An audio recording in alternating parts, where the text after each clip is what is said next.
1950년에는 신발이 어디 있어요, 신발이.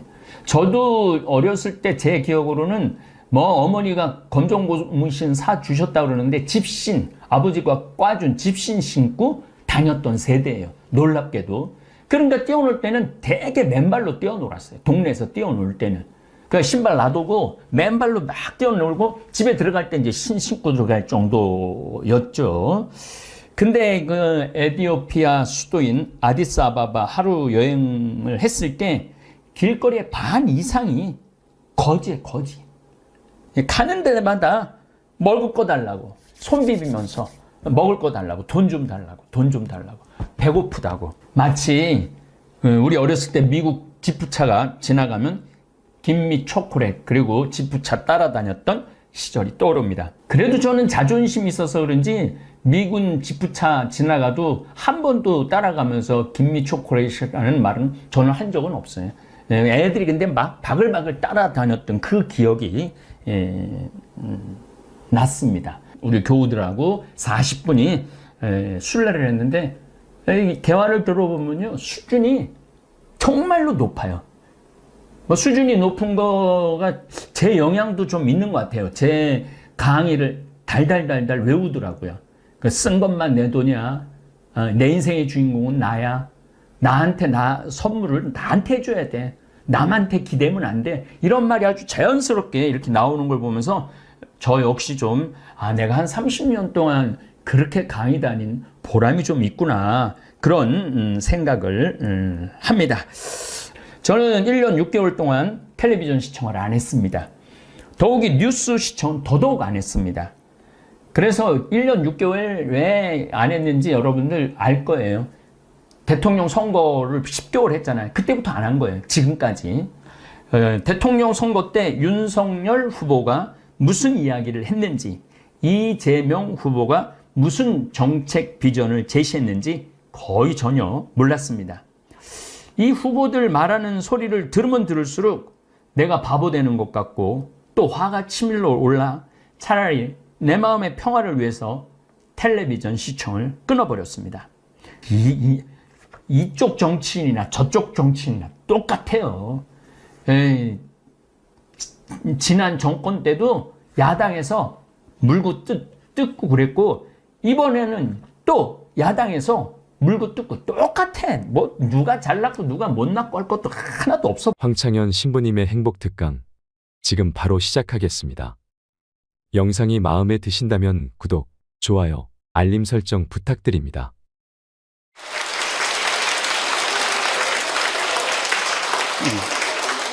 예. 21세기는 여성의 시대입니다. 정말로 이제는 여성이 살기 좋은 세상이 왔어요. 그리고 이 사회의 모든 중요한 결정, 경제적인 뭐 이런 것들도 전부 여성이 결정을 합니다. 그만큼 여성의 역할이 중요해졌죠. 또 21세기는 노인의 시대예요. 이젠 정말로 노인이야말로 늙어서 죽음을 기다리는 세대가 아니고 이 사회에 아주 중요한, 그리고 여러분들이 곧 닥칠 그러한 시대입니다. 이 여성과 노인은 지금까지 한 번도 행복한 대접을 못 받았어요, 사실은. 여성이 이제까지 사람 대접 받은 적 있어요? 지난 2000년 동안? 없죠? 요즘 들어서 여러분들 이렇게 관광버스 타고 나오고 이렇게 강의 듣고, 이 시간 남편들은 뭐예요? 돈 벌러 가잖아, 이 시간에. 요즘은 뭐 노는 시기라 좀 놀지 모르지만 노인들. 그리고 21세기는 무슨 시대냐? 서비스의 시대. 이제 이 얘기를 지금부터 여러분들하고 나누도록 하겠습니다. 자, 이 현대교회의 물론 모든 우리 교회의 화두는 뭐냐? 선교예요, 선교. 그렇죠? 네. 하늘나라를 선포하고 선교하는 거예요. 그런데 교황님 때 막 10% 막 선교가 됐는데 지금은 2%로 떨어지더니 이제는 거의 1%대로 선교가 떨어졌어요. 선교가 안 돼요. 성당에 안 나와요, 요즘. 누가 성당에 나와요? 더욱이 이 1%대로 떨어진 상태에서 천주교 교우가 500만이라고 그랬는데 미사 참여는 125만 밖에 참여를 안 해요. 그러니까 4분의 1이 성당에 안 나오는 거예요. 여러분들, 우리 집안 식구가 4식구야. 4식구인데 주일날 같이 밥을 먹기로 했는데 한 명만 맨날 와서 밥을 먹어. 그 집 망한 집이에요, 안 망한 집이에요? 망한 집에 우리 천주교가 지금 신부들이 숫자가 없어갖고 교우들 많이 오는 게 그래도 잘 된다고 생각하지만 통계적으로 보면 망한 거예요. 그러면 왜 우리 이 교우들이 아니면은 사람들이 성당을 찾지 않느냐? 이거는 2만 달러가 넘어선 시대에는 이게 서비스를 원합니다. 대접받기를 원해. 2만 달러가. 이게 우리가 뭐 1,000달러, 2,000달러 때는 성당에서 신부님 막 혼내고 소리 질러도 어떻게 해요? 다 참고 살았어요. 왜? 내가 지질이 못 살고 있는데 성당 가서 욕 좀 먹는다고 어때? 근데 지금은 내가 그랜저를 타고 다니고 아파트 지금 동백지구 그 좋은 데에 거기 아파트를 내가 지금 살고 있는데 성당 가서 신부가 막 욕하고 소리 지른다고 거기 참고 나올 것 같아요? 안 나갑니다. 바로 옆 성당 운전하고 가요. 옛날엔 죽고 나서 하나 어딜 들어갔어? 거길 간 거예요. 근데 이제는 시대가 틀려졌어요. 여러분들은 사실은 하늘나라를 사신 고객이야. 예수님이 이 세상에 오셔서 뭐 팔고 가셨어요? 하늘나라 팔고 가셨어요. 로리베리 존슨이라고 최고 경영자 CEO라는 책을 쓴 미국의 경영 컨설턴트가 쓴 책인데 예수님은 하늘나라를 팔고 가셨다는 거예요. 저도 맞는 것 같아요. 여러분들은 하늘나라를 사신 고객이야, 고객. 근데 고객 경영의 가장 기본은 뭐야? 그렇지. 여러분들 만족하세요? 성당 나와서?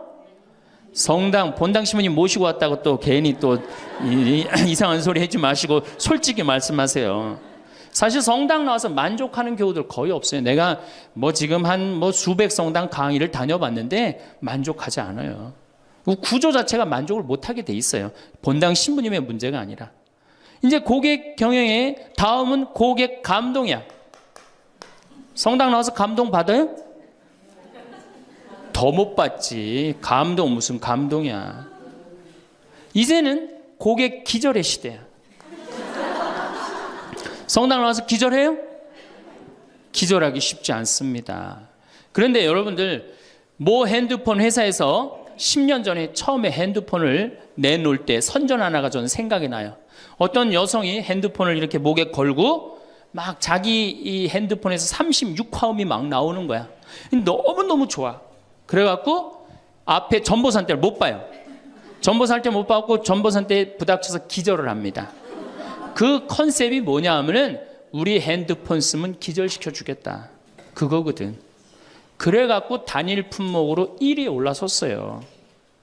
그러니까 이게 고객을 기절시켜줘야지 고객이 그 물건을 쓴단 말이야. 성당에도 어떻게 해야 돼? 기절해야지 성당에 많이 나오는 거예요. 근데 우리 수원교구, 내가 수원교구 신부지만은 수원교구 사실 만족, 감동, 기절할 일이 없어요. 서울에서 막 인구가 막 밀려갖고 툭하면 본당 분가야. 그래갖고 내가 성당을 정말로 열심히 줬어. 상하성당을 열심히 줬어. 사실 신갈성당부터 시작해줘. 신갈성당을 열심히 줬어.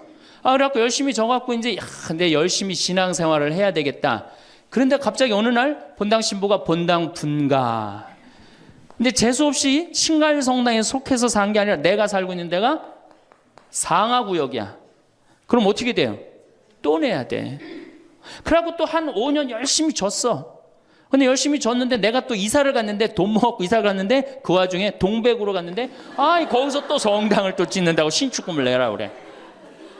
고객 기절이 아니라 고객 짜증이에요. 여러분들 돈 있는 교우들은 그나마 열심한 교우들은 냅니다. 근데 돈 없는 교우들은 한 번 못 내고 두 번 못 내면 다음에 어때요? 나중에 나오지 뭐. 나중에 돈 생기면 그다음에 내가 나오지. 그리고 떠나요. 그게 10%예요. 한 번 질 때마다 떠나는 인원이 10%예요. 그러니까 개신교는 한 번 지면은 어때요? 또 신축금 냅니까? 안 냅니까? 안 내요. 죽을 때까지 내가 여기 다니면 되는 거예요. 근데 우리 천주교는 내가 그냥 이사 가는 데마다 그냥 성당 짓는데 골라서 가는 교우들도 있어. 그러니까 한 교우가 5성당 짓는 교우들도 많아요. 그래서 저한테 그러는 교우들 많아요. 신부님 제가 앉은 자리에서 5개 졌습니다. 참 이게 참 어려운 일이죠. 5개 성당 지금 평생 신축금만 냈다는 거예요. 정말 우리 교우들을 우리 이 성당에서 정말로 고객 대접을 하느냐. 우선 용어부터가 기분 나빠요. 용어가 신자야, 신자. 믿을 신의 놈자자 안 써요. 믿는 놈들이다, 이거 믿는 놈들이다. 천주교 공식 기도문이 뭐냐면 신자들이 바치는 빵과 포도주를 받아달라고 그래요. 신자들이. 그러니까 믿는 놈들이 바치는 빵과 포도주를 받아달라. 그래도 여러분들 좋다고 열심히 미사 참여하는 거 보면 신기해, 천주교 교우들. 개신교는 성도예요, 성도. 여러분들 거룩한 물이야. 벌써 믿는 놈들 여러분하고 성도 여러분하고 기분이 어때요? 성도가 훨씬 기분 좋을 거 아니에요. 그렇죠? 불교는 불자야. 부처님의 아들 자자를 씁니다. 부처님의 아드님들. 그러니까 불자님 이게 가능합니다. 그렇죠? 성도님, 거룩한 무리 여러분님 가능하죠? 신자님 가능해요? 믿는 놈들한테 무슨 놈자를, 님자를 붙여요.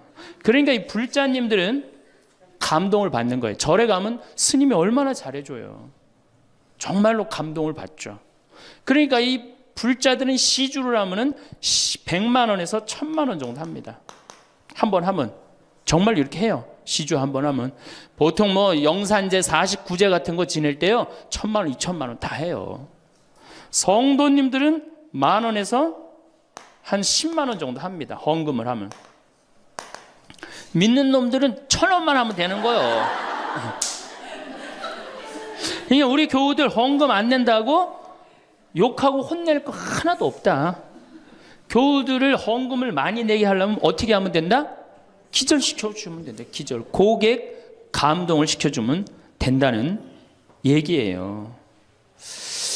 그 예수님의 그 경영 기법의 기본은 서비스예요. 사실은 서비스. 이게 굉장히 중요합니다. 예수님은 이 세상에 오셔서 유행어가 있으셨어요. 입만 열면 하시는 말씀이 사랑해라가 아니었어요. 입만 열면 하신 말씀이 뭐냐 하면은 섬겨라야, 섬겨라. 너희 사이에 높은 사람이 되고자 하는 사람은 남을 섬기는 사람이 되어야 하고 으뜸이 되고자 하는 사람은 종이 되어야 한다. 사실은 사람의 아들도 섬김을 받으러 온 것이 아니라 섬기러 왔고 많은 사람을 위하여 목숨을 바쳐 몸값을 치르러 온 것이다. 마태복음 20장에 나오는 얘기예요. 사람의 아들도 뭐하러 왔어? 서비스하러 왔다는 얘기예요. 섬기러 왔다는 얘기예요. 23장에 보면 너희 중에 으뜸 가는 사람은 너희를 섬기는 사람이 되어야 한다. 누구든지 자기를 높이는 사람은 낮아지고 자기를 낮추는 사람은 높아진다. 마르코 복음에도 예수님이 너희 중에 으뜸이 되고자 하는 사람은 섬기는 사람이 되어야 한다. 그러니까 예수님은 이 세상에 오셔서 봉사 받으러 오신 게 아니라 뭐하러 오셨어요? 봉사로 오신 거예요. 섬기러 오셨어요. 예수님은 분명히 섬기러 왔는데 지금 현대교회를 보면은 거꾸로 돼 있어요. 교우들이 수녀님과 신부님을 섬기고 신부들이 주교님을 섬기고 위에선 통치하고 이게 경쟁력이 있을 것 같아요? 경쟁력 없습니다. 경쟁력, 시대가 어떤 시대인데 지금 거꾸로 가고 있어요. 대통령도 지금 국민들을 섬기느니 많이 했는데 우리 가톨릭처럼 이렇게 철저하게 이게 아래로 그냥 내리꽂는 데는 없어요. 그러니까 경쟁력이 있을 수가 없어요. 예수님은 아무리 당신이 이렇게 말을 해도 못 알아들을 것 같으니까 마지막 날에 어떻게 해요? 스스로 겉옷을 걷어붙이고 제자들의 발을 닦아줍니다. 이스라엘에서 제자들을 그 사막에서 먼지 있는데 발을 닦아준다는 건 종이 할 수 있는 최고의 그 아래의 섬김의 모습을 보여준 거예요. 내가 너희들의 발을 닦았듯이 너희도 어떻게 해라? 서로 섬겨라. 그러니까 이 섬기는 거는 21세기의 문제가 아니고 우리 교회의 본질이에요, 본질. 그러면은 여기 구역장님들이시죠? 반장님들이시죠? 오늘 오신 분들. 여러분들이 사실은 본당에서 누굴 섬겨야 돼? 교우들을, 신부님을 뭐하러 섬겨? 교우를 섬기라니까. 내 구역 식구, 반 식구를 얼마나 섬기느냐에 따라서 그 교회 공동체가 잘 되느냐, 잘 되지 않느냐가 결정되는 거예요. 제가 이렇게 환경센터, 수원에 우리 환경센터 있죠? 거기 직원 하나가 내가 자기 그 월급을 주는 신부인데도 하루는 와갖고 나한테 얼굴이 하얘져갖고 나는 세상에 이렇게 훌륭한 신부님을 처음 봤대. 무슨 얘기냐? 자기가 이 어느 서둔동 성당에 다니는데 그때 내 동창 신부가 있었어요. 한 10년 전 얘기예요. 예, 동창 신부가 있었는데 자기 부인이 결혼을 하자마자 자궁에 문제가 있었고 병원에 입원을 한 거예요. 근데 이 형제는 세례를 받았지만 자매는 세례를 받지 않았어요. 그런데 그 구역에서 가만히 이렇게 가정방문을 이렇게 구역장님들이 사정을 제일 잘하는 사람이 누구예요? 구역 사정을 제일 잘하는 사람. 본당 신부가 알아요? 모릅니다. 구역장님들이 제일 잘 알아요. 그래서 구역장님은 본당의 작은 신부들이야. 그러니까 이분들이 진짜 섬길 줄 알아야 돼. 근데 가정방문을 가보니까 그 집이 결혼을 했는데 새색 씨가 입원을 한 거야. 그러니까 본당 신부한테 가서 얘기를 한 거예요. 근데 그 본당 신부가 그 자매한테 형제한테 편지를 보냈어요. 형제님, 결혼하자마자 자매님이 이렇게 아파갖고 얼마나 걱정이 많으냐. 내가 우리 구역장님 통해서 병원에, 빈센트 병원에 입원해 있었으니까 병원에 방문을 시켜주고 집안도 좀 이렇게 좀 돌볼 수 있도록 하겠다. 그러니까 너무 걱정하지 말아라. 우리 교회 공동체가 자매님 건강 회복을 위해서 기도하겠다. 이 편지를 우리 직원 베드로라는 이 직원한테 보낸 거예요. 아니 안 그래도 마누라도 아프고 막 결혼을 막 했는데 마음이 막 울적한데 그것도 본당 신부님이 편지를 보내갖고 위로를 해주니 이 고객이 감동 받겠어 안 받겠어요? 감동 받을 수밖에 없어. 그래갖고 자기는 내 앞에서도 나는 우리 그 최 신부님을 제일 존경한다는 거예요. 이렇게 훌륭한 신부님이 어디 있냐는 거야. 이렇게 감동받고 아니나 달러 구역에서 병원에 가갖고 그 자매한테 기도도 해주고 또 집안 청소도 해주고.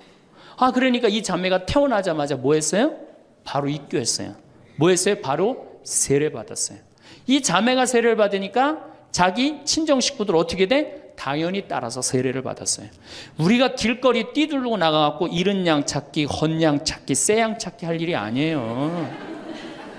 진짜 선교 잘하려면 어떻게 하면 돼요? 감동시켜주면 돼요.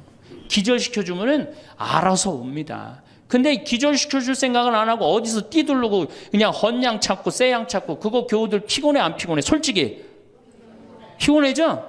이게 전국으로 나가는 거니까 확실하게 얘기하세요. 예.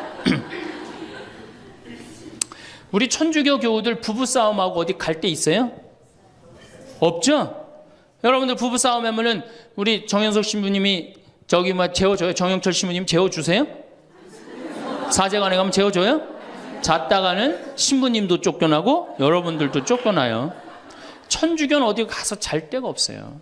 잘 데가. 그러니까 성당은 많이 전올지 모르지만 교우들이 가서 쉴 데는 없단 말이에요. 영적으로 지친 교우들이. 근데 개신교는 여러분들 지금 버스 타고 여기 이 동백에서 여기까지 지금 오셨는데 여러분들은 못 느꼈지만 저는 그 길을 잘 알아요. 개신교 기도원이 10개가 넘게 여러분들 지나왔어요. 10개는 넘게. 그러니까 막 속상하고 싸우고 그러면 보따리 싸두고 어디 가요? 기도원 가면은 거기서 아버지 막 소리 지르고 막 이러면은 3일 정도 하면은 속 풀리잖아요. 그럼 또 돌아갈 수 있는 거 아니에요. 그거 얼마나 좋아요. 불교는 뭐가 있어요? 절에 가면 암자에서 다 재워줍니다. 제가 88년에 희방사라는 데를 갔었어요. 소백산을 갔는데 희방사에 갔는데 수녀님들하고 같이 갔었어요. 수녀님들하고 같이 여관에 갈 수가 있나? 그래서 희방사에 절에 들어가갖고 스님한테 그랬어요. 나는 신학생이고 우리 수녀님들인데 내일 새벽에 산에 올라가야 되는데 딱히 잘 데가 없다. 재워줬으면 좋겠다. 근데 스님이요 지금도 기억이 남아요. 두말 않고 방 2개를 수녀님 방, 내 방 이렇게 딱 내주시는 거예요. 주무시고 가시라고. 근데 우리 천주교 어디 가서 좀 재워달라 그러면 재워줄 데 있어요? 교구청 가면 재워줍니까? 하루 저 어디 가서 잘 데가 없는데 여기 좀 재워주면 안 되겠습니까? 재워줘요? 우리는 우리도 모르게 벽을 하늘같이 쌓고 살고 있어요. 천주교에 들어오기가 제일 어려운 거예요. 돌다 맨 마지막에 오는 데가 어디야? 천주교야. 우리가 그만큼 높은 벽을 쌓아놓고 무슨 고객 만족 예수님이 섬기라고 그러는데 섬기긴 뭘 섬겨요.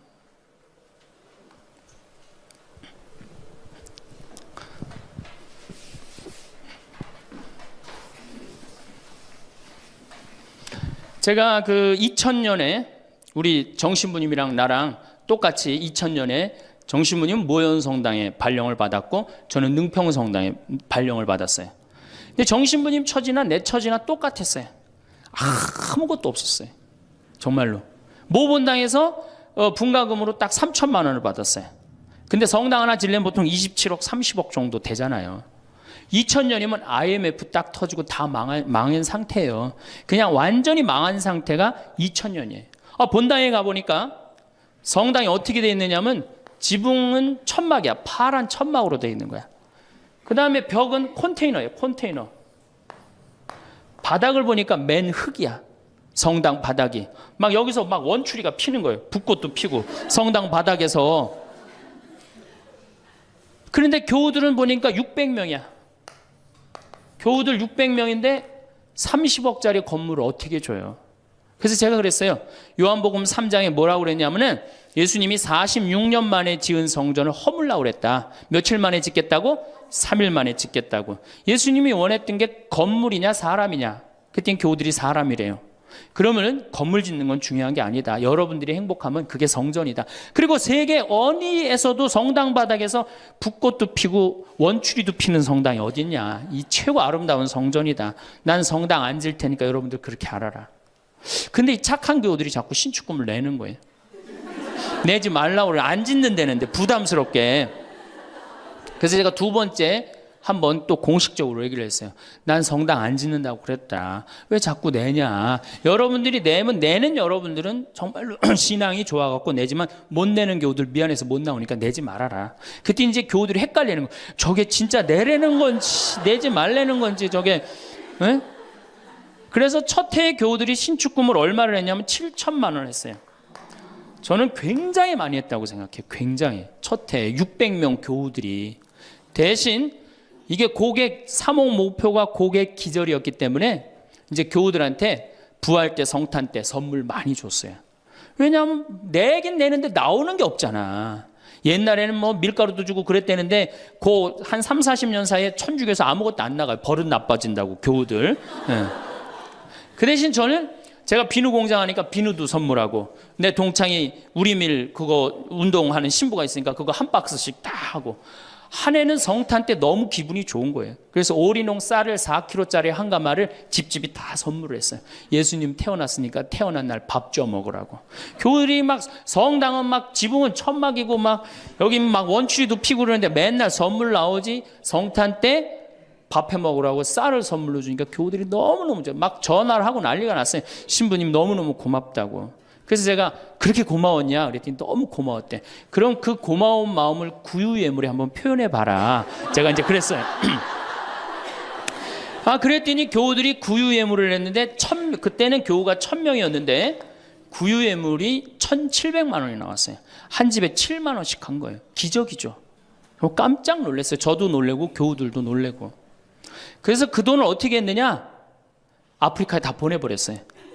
왜? 가난한 예수님 건데 성당 짓는데 안 짓는데 성당 짓는 기금을 한다는 게 그렇잖아요. 아프리카에 다 보내버렸어요. 교우들이 행복한 거예요. 어쨌든 성당은 없어도. 그리고 제가 이제 그 봄에 가을에 이제 할머니 할아버지들을 모시고 꼭 여기 생태마을에 모시고 왔어요. 모시고 와갖고 어떻게? 주일학교들은 캠프 안 데려가도 할머니 할아버지는 2박 3일씩 내가 모시고 왔어요. 진짜 중요한 교회에서 중요한 세대는 할머니 할아버지예요. 미사 다 채우는 사람들이 누구예요? 할머니 할아버지 제일 중요해. 그리고 죽지도 않기 때문에 계속 중요한 세대로 남아 있어요. 계속 중요한 세대로. 그래서 이제 할머니 할아버지들을 모시고 와서 5월달 지금부터 이제 취나물 납니다. 고사리 납니다. 그럼 내가 뜯어갖고 같이 밤에 여기 모닥불 펴놓고 며칠 전에도 만수 일동 노인대학에 와서 모닥불 펴놓고 근사하게 놀고 갔어요. 모닥불 펴놓고 고기 구워 먹고 거기서 같이 춤추고 노래하니 할머니 할아버지들이 70, 80 평생 그래본 적 있어요 없어요? 한 번도 없는 너무너무 행복한 거예요. 여기 또 래프팅도 제가 시켜드려요. 할머니들 래프팅. 그래 이제 82살 먹은 스텔라 할머니가 허리가 이렇게 구부러졌는데 자기는 안 내려간다는 거예요. 왜? 신부님 난 늙고 허리도 아프고 그래서 힘도 없고 그래서 난 못한다고. 할머니 배만 타면 배가 떠내려가는 거지 할머니 노짓는 것도 아니니까 그냥 가자. 그래갖고 이제 할머니 손을 잡고 저 래프팅장에 내려갔어요. 근데 이제 할머니 할아버지 한 100분 정도 계셨는데 이게 머리 하얀 할아버지 머리 하얀 할머니들을 노란 하이바 씌워놓고 노란 조끼 입혀놓으니까 늙었는지 젊었는지 구분도 안 돼. 얼마나 이쁜지 몰라요. 그러고 딱 배를 타고 내려가 보니 얼마나 좋아요. 배가 두둥실 떠내려가는 것처럼 마음도 어때요? 나이 먹었다고 여러분들 감정이요. 늙었다고 감정이 없는 게 아니에요. 늙으면 늙을수록 더 감정이 더 정말로 애틋합니다. 그 할머니들 보니까 막 소양강 처녀 부르고 뭐 두만강 부르고 할아버지 배에 물 껴지고 난리도 아니야. 이제 2시간이 지났어요. 래프팅이 끝나고 할머니가 패들이라고 그래.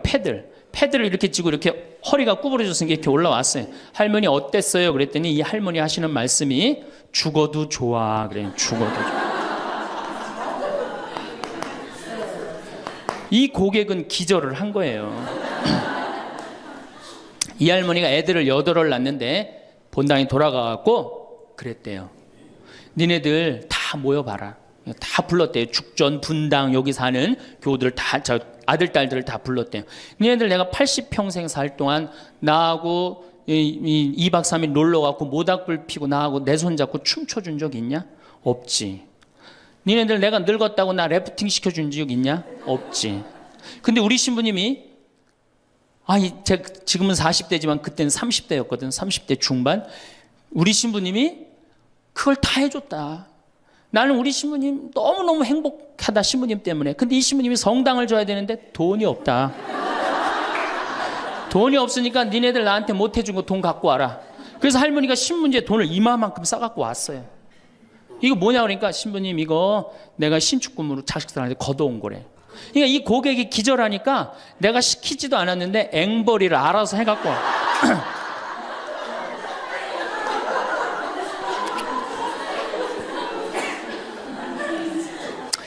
그래서 이제 교우들이 하도 성당을 짓자 난 안 짓는다 그러는데 짓자 그래서 3년 9월에 시작해갖고 4년 부활절에 성당을 다 줬어요. 9개월 만에 성당을 뚝딱 줬어요. 그리고 이제 봉헌식을 하는데 교우들이 그러는 거예요. 신부님 우리가 언제 이렇게 성당을 줬느냐고. 나도 모른다. 이게 기절한 상태에서 자기 주머니에 돈이 나오는지도 모르고 막 낸 거야. 깨보니까 성당이 젖은 거예요. 사실은 교우들이 행복하면 성당 짓는 거 어려운 일 아니에요. 우리 정신부님도 모현 성당 참 멋있고 깨끗하게 또 지셨는데 어떻게 또 동백으로 또 가고 참 불쌍한 신부예요. 사실은 하나만 지면 됐지. 여러분들 조금 기절한 상태에서 좀 도와주세요. 조금 기절한 상태에서. 이렇게 성당에 나오면 행복해야 되는데 우리 천주교는 행복하지 않아요. 성당에 나가면요 우리 컨셉은 우울이야. 우울. 개신교는 컨셉이 뭐예요? 기쁨이에요. 기쁨. 감사, 찬양, 영광, 경배, 알렐루야. 그렇죠? 아멘. 이렇단 말이야 개신교는. 근데 우리 천주교는 이게 서비스의 정신이 없기 때문에 우울로 돌아갈 수밖에 없어요. 그러니까 우리는 주로 뭐냐면은 봄 판공, 가을 판공, 십자가의 길, 참회의 절, 양심 성찰 이런 거란 말이야. 그냥 늘 우울해. 나는 우리 교우들 참 불쌍해요.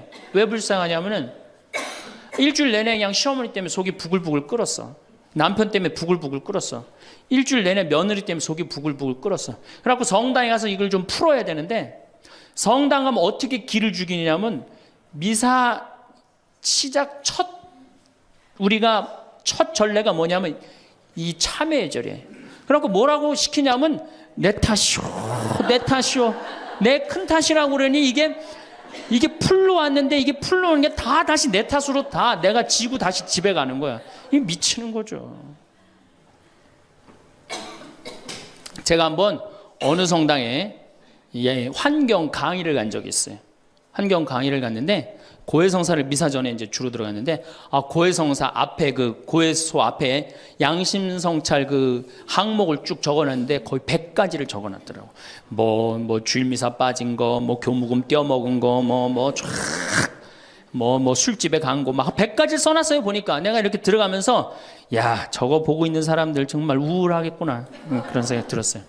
아니나 달라 한 형제가 딱 들어오더니 숨을 팍 쉬더니 신부님 내가 3년 만에 성당에 왔는데 저거 앞에 보니까 안 걸리는 게 없다. 그중에 특별히 6번, 27번, 65번이 걸린다는 거예요. 이놈의 100가지 중에 그걸 내가 어떻게 알아. 6번이 무슨 죄인지. 그래서 내가 보석으로 2번, 6번, 8번 하라고 그랬어요.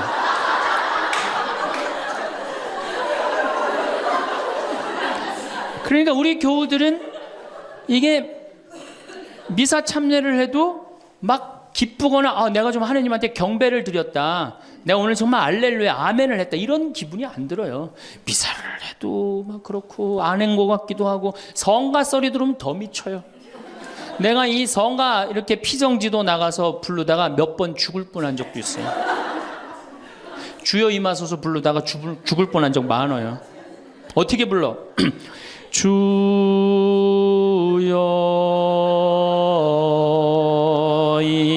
임하. 언제 숨 쉬어야 돼 이거? 이러니 죽는 거지. 이러니까 죽는 거지.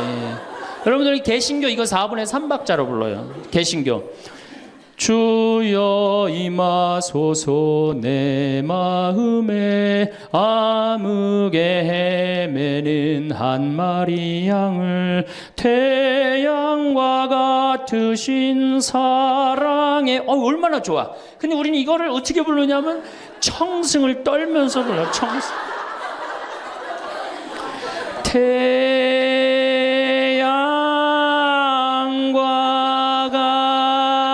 같으신 태양이, 무슨 놈의 태양이, 그런 태양이 있어요. 그래서 성가하고 나면 힘들어. 막 기쁜 게 아니라. 그렇지 않아요? 난 대림절에 제일 부르기 싫은 노래가 구세주 빨리 오사요. 그 노래 미칩니다. 그게 빨리 오라는 거예요? 오지 말라는 거지.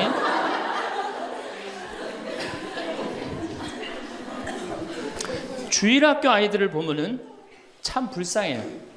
왜 불쌍하냐면 주일학교 아이들이 여름신앙학교를 해요. 그럼 얼마나 신나, 여름신앙학교를 하면은. 그래갖고 막 성당에서 티도 주고 간식도 주고 율동도 배우고. 뭐 6학년 애들은 별로 안 좋을지 모르지만 유치부 1, 2, 3학년 애들은 너무너무 신나잖아요. 그러니까 방학을 해가자마자 주일학교 한다고 성당을 막 쫓아갔어. 성당에 월요일날 이제 주일학교 여름신앙학교 하는 첫날 첫 프로그램이 뭐냐면은 참회절이 참회절. 애들을 다 유치부부터 6학년까지 다 앉히고 갑자기 불을 끕니다. 성당불을 다 꺼요. 그리고 초 2개만 딱 켜놓고 주일학교 선생님이 양심성찰을 하자고 그래요. 양심성찰 해갖고 이제 주일학교 선생님이 읽기 시작합니다. 뭐라고 읽어? 유치부부터 6학년까지 앉혀놓고 나는 엄마 몰래 헌금 1,000원 중에 500원을 떼어먹었어. 이러면요 유치부 애들이 눈꼬리가 막 올라가요. 저걸 어떻게 알았지 내가 헌금 떼어먹은 걸? 난 엄마 몰래 오락실을 갔습니다. 이게 괴로운 거예요. 애들도 괴로운 거예요. 애들도 우울 컨셉으로 이제 성장하기 시작하는 거죠. 이렇게 6년 동안 하면요 애들이 무슨 생각할 것 같아요? 6년 동안 하면은 여러분들이 잘 하셔야 돼요. 6년 동안 맨날 참회절하고 돈 떼어먹고 오락실 가고 성당 안 나가고 부모에게 불호 효도한 놈이 6학년 딱 졸업할 때 무슨 생각을 하냐면, 그래 나 같은 죄인은 이제 더 이상 성당 나갈 수가 없어. 나는 주일학교 졸업하는 동시에 성당 안 나올 거야. 죄인들은 다 떨어져 나가요. 그러니까 주일학교가 1,000명이면 중고등학교는 몇 명으로 줄어들어? 100명으로 줄어들어요. 900명의 죄인은 다 떠난 거예요. 나머지 100명은 이제 성당에 그래도 나오는데 얘네들은 어떤 애들이냐? 정말 착한 애들이든지 정말 어리삐리한 놈이지 둘 중에 한 놈만 성당에 나오는 거예요. 개신교는 주일학교가 1,000명이면 중고등학교도 1,000명, 중고등학교가 1,000명이면 청년도 1,000명이에요. 왜? 이들은 기쁘기 때문에. 그게 현대 영성에 맞는 거예요. 이들은 행복하기 때문에. 교회 나가는 행복하잖아. 찬양도 하고 영광도 드리고. 근데 이놈 먹고 성당만 나가면 눈 감켜놓고 뭐 돈 떼어먹었느니 뭐 이러니 애들이 성당 나가고 싶어요. 점점 줄어드는 거예요.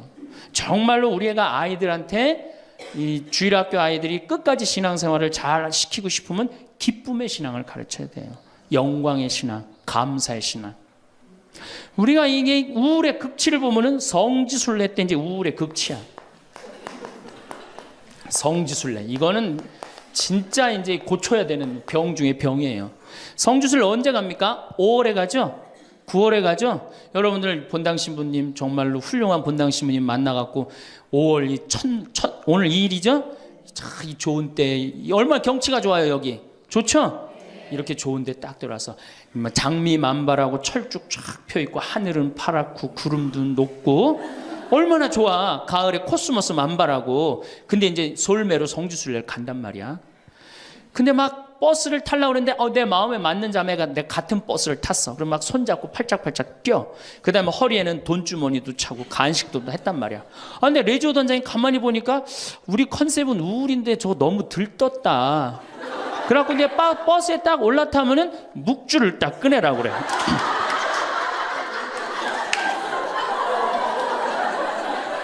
묵주를 꺼내라고 꼭 고통의 신비를 꼭 해요. 그리고 난 다음에 뭐 예수님 뭐 피땀 흘리심을 묵상합시다. 뭐 가시관 쓰심을 묵상합시다. 뭐 두들겨 맞으심을 묵상합시다. 십자가에 올라가심을 묵상합시다. 내려오심을 묵상합시다. 이걸 오단하고 나면요. 무슨 코스모스 만발하고 장미 뭐 피는 게 어디 있어요? 지금 신부님, 저 예수님이 지금 십자가 올라갔다 내려오고 막 피땀 흘리고 그랬는데 그런 관광버스 안이 찬물 끼얹어놓은 것 같이 조용해져요. 그러면 내가 보기엔 그것만 해도 충분한데 또 김대원 신부님 생애를 누가 또 들고 나와서 읽기 시작을 합니다. 신부님 할아버지는 감옥에서 매 맞아 죽고 아버지는 1839년 기회박해 때 목 잘려 죽고 막 이런 얘기하면은 버스 아니 뭐 지금 뭐 관광버스를 탔는지 이게 관광버스가 아니에요. 장례차가 가는 거 장례차.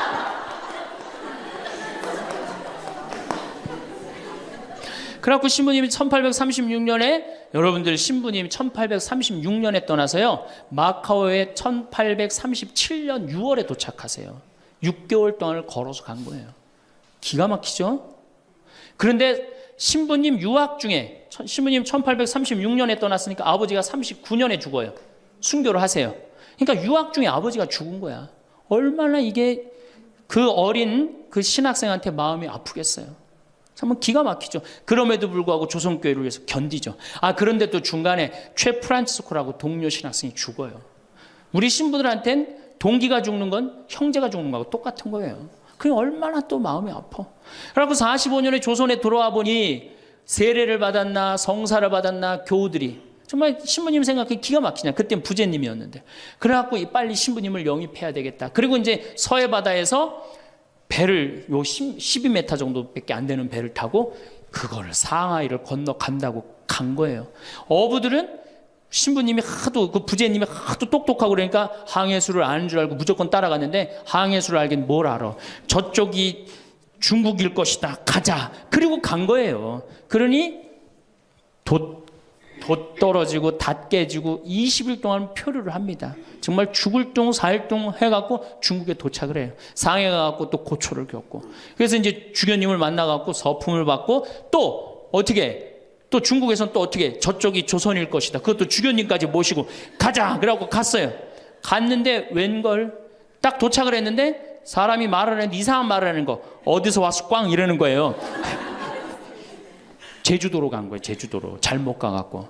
제주도에서 또 미사를 봉헌하시고 인천 아파트로 와서 사목을 하는데 잠을 잡니까? 뭐를 합니까? 그러다가 6월 달에 순이도에서 붙잡히세요. 붙잡혀갖고 한양으로 압송을 되는데 6월에서 9월이면 여름을 지나는 거 아니에요? 얼마나 똑똑해. 세계지도 그릴 줄 알지, 라틴어 할 줄 알지, 중국어 할 줄 알지. 이 급변하는 세상에서 나라를 위해서 일 좀 하려고 그러는데 우리 대장 예수님을 두고 내가 어디를 하느냐 이래갖고 그냥 당당하게 이렇게 견디시잖아요. 그래갖고 막 신부님 허벅지를 때려. 그래갖고 막 구데기가 끓고 그러죠. 그러다 9월 16일 날 신부님이 순교를 하셔요. 새남터에서. 근데 돌아가실 때 또 어떻게 돌아가시느냐? 이쪽으로 되면 잘 자르겠느냐, 저쪽으로 되면 잘 자르. 얼마나 용감하세요. 그래갖고 8번째 칼에 신부님 목이 떨어졌다.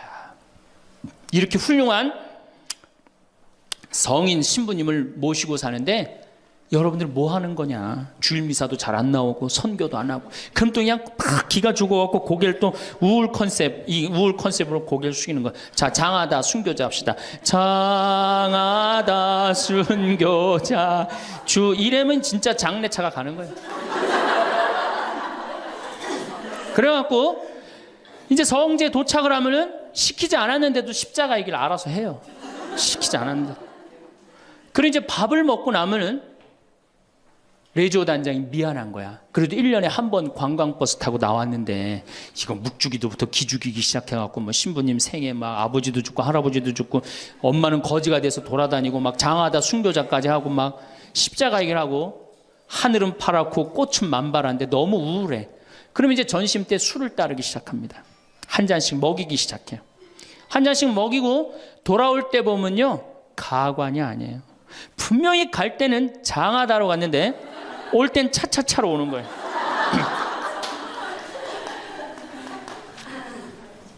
제가 보좌 신부 때 그때는 92, 3년도니까 대단했었어요. 지금은 많이 사고 때문에 못 일어나게 했죠. 그때는요. 관광버스 그 사이에 나와갖고 춤 엄청나게 췄어요. 이게 내가 거긴 굉장히 큰 성당인데 7개 꾸리아였어. 여성 꾸리아가 4개나 있었어요. 성주순례를 가고 싶은데 젊은 보좌 신부랑 가고 싶은 거예요. 나한테 한 달을 졸르는 거 가자고. 난 가기 싫다. 왜 가기 싫으냐? 그랬더니 거기 가면은 갈 땐 거룩한데 올 때는 너무 정신 없어서 난 가기 싫다. 그래도 우리 단장들이 막아줄 테니까 신부님 갑시다. 그래서 제가 그럼 갑시다 하고 갔는데 갈 땐 역시 거룩하게 가더라고요. 근데 그 성당은 여러분들처럼 굉장히 젊은 성당이야. 젊은 아줌마들이 많았어요. 내리자마자 술을 소주에 박스로 그냥 먹는 거예요. 근데 딱 버스에 올라타자마자 복도에 나와서 춤추기 시작해요. 근데 저는 이해가 돼요. 1년 내내 우울했는데 딱 하루 스트레스 풀 수 있는 유일한 기회는 언제야? 성주순례 돌아오는 길. 한국 천주교 공인 다 똑같아요. 모든 성당이 다 똑같아요. 갈 땐 거룩하고 올 땐 난장판이에요. 막 춤을 추다가 자기네들끼리 춤추니까 재미없잖아. 보좌 신부하고 같이 추고 싶은데 맨 앞에 보좌 신부는 앉아있는데 이 단장님들이 막았는데 제가 어쩔 수 없이 끌려나갔어요. 신부님 우리하고 좀 오늘만은 같이 좀 놀아달라고. 그래서 저는 춤출 줄 몰라요. 신부님 걱정하지 말라고. 우리가 다 알아서 한다고. 어떻게 알아서 해? 내 손을 붙잡더니 그래갖고 이제 한 5분 정도 쳐갖고 이제 예의를 갖췄겠다 싶어갖고 이제 좀 들어가겠습니다. 그랬더니 이 자매님들이 힘이 얼마나 좋은지 내 양복 뒷덜미를 딱 잡더니 가긴 어딜 가느냐고. 오늘만은 안 된다고. 우리하고 오늘만은 신부님 우리하고 함께 놀아줘야 된다고. 그럼 막 추는 거예요. 뒤에 있는 아줌마들이 뭐라 그래? 야 니네들만 신부님 데리고 놀지 말고 뒤로 좀 보내 이러네. 그러면 이제 이때부터는 이제 이 아줌마가 한번 품에 안고 추고 저 아줌마가 한번 품에 안고 추고 들어가지도 못하고 제발 나 좀 들여. 그때 뭐 보좌 신부니 지금이야 이제 막 인상 쓰고 승질 부리면 되지만 그때는 그게 됩니까? 막 보좌 신부 때 통제가 안 돼요. 그런데 성당 도착 2km 전에 기적이 일어납니다. 갑자기 누가 마이크를 붙잡더니 하늘에 계신 우리 아버지 이러면요 다 자기 자리로 뛰어들어가요. 알아서. 나는 하늘에 계신 우리 아버지가 그렇게 전능한지 그때 딱 알아봐요. 하늘에 계신 우리 아버지 굉장히 전능하세요. 그래갖고 이제 은총이 가득하신 마리아를 하면은 이게 머리를 다듬습니다. 이제 은총이 가득한. 그리고 이제 영광이를 해요. 영광이 하면 이제 우울해지는 거예요. 그리고 사회자가 한마디 합니다. 우리 이제 본당에 돌아가서 열심히 살자고. 그럼 다 우울하게 집에 가는 거예요. 왜 신앙생활하면서 왜 우울해야 되느냐? 왜 내가 하느님을 믿으면서 정말로 자랑스럽고 당당하고 행복하지 않느냐? 문제가 많습니다. 예수님은 굉장히 축제를 좋아하셨어요. 예수님은. 여러분들 예수님 태어날 때 어떻게 태어나셨어요? 태어날 때부터 범상치 않게 태어났죠? 어떻게 태어났어요? 쇼를 하면서 태어났잖아요. 우주 쇼를 하면서. 그리고 예수님은 항상 뭐라고 그러셨느냐면 하늘나라를 잔치에 비유하길 좋아하셨어요. 잔치 참 좋아하셨어요. 잔치. 좋아하셨잖아요, 잔치. 그리고 당신은 항상 어디에 비유하길 좋아하셨어요? 신랑에 비유하길 좋아하셨어요. 이거 기쁨이에요, 우울이에요? 기쁨이죠? 그리고 예수님 부활하고 난 다음에 제자들 막 물고기 다 잡았을 때 어떻게 해줬어? 물고기 바베큐로 준비를 해줘갖고 와서 먹어라. 먹는 거 굉장히 중요하게 여기신 분이에요, 예수님. 먹는 거. 예수님 뭐 바리사이나 사두가이가 예수님 보고 욕할 때 뭐라 그래? 저 사람 맨날 먹고 마신다. 맨날 먹고 마신다. 예수님은 먹고 마시는 거 무지 좋아해요. 그래서 첫 기적을 뭘로 하셔요? 가나의 혼인잔치로 하는데 뭘로 만들어? 술을 많게 하는 기적을 하잖아요. 그러니까 술로 당신의 구원 사업을 시작하신 분이에요, 예수님은. 술로 시작해서 술로 끝내십니다. 어떻게? 최후의 만찬 때 술 3잔 마시고 성찬절례 제정하신 거예요. 얼마나 우리의 인간의 삶을 축복하셨어요. 그런데 2000년 동안, 그리고 예수님 뭐라 그랬어요? 행복. 구약 시대는요, 전부 하지 말아요. 뭐 하지 마라, 뭐 달린 짐승 먹지 말아라, 뭐 하지 말아라, 뭐 하지 말아라, 주일 안식일 날 뭐 하지 말아라, 맨 하지 말아잖아. 근데 신약 시대 와갖고 예수님이 입을 열어 하신 첫 마디가 뭐냐면은 첫 설교, 첫 강론. 이게 굉장히 중요합니다. 첫 강론이 마태복음 5장부터 8장까지에 있는 산상설교예요. 그 산상설교의 첫 강론이 뭐냐면 진복 8단이에요. 예수님이 입을 열어갖고 하신 거는 하지 마라가 아니라 해라야, 해라. 어떻게 해라?